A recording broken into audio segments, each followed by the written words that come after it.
எல்லாரும் நல்லா இருக்கீங்களா? இன்னைக்கான பதிவு ஒருவர் வாழ்வில் குறுக்கிடும் ஒவ்வொரு சம்பவமும் ஏதாவது ஒரு பாடத்தை கற்றுக் கொடுக்கிறது.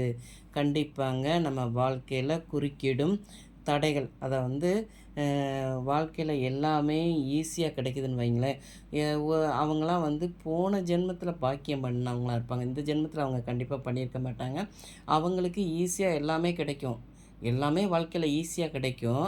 ஆனா வந்து அந்த வாழ்க்கைய அவங்களால அனுபவிக்கவே தெரியாது.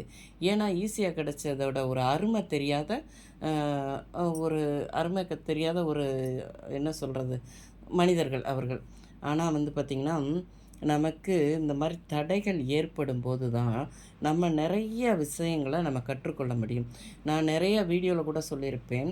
நம்ம எந்த இடத்துல தோல்வி அடைகிறோமோ, அந்த இடத்துல தான் நம்ம நெறைய விஷயங்களுக்கு அந்த தோல்வி வந்து ஒரு அனுபவத்தையும், ஒரு பாடத்தையும் கற்றுக் கொடுத்துட்டு தான் அது போகும் பார்த்துக்கோங்க. அப்போ நம்ம வந்து அந்த தடை ஏற்படும்போது என்ன ஆகும்னா, அதில எந்த இடத்துல நம்ம தவறு பண்ணியிருக்கோம்னு நம்ம அத கண்டுபிடிச்சிடலாம்.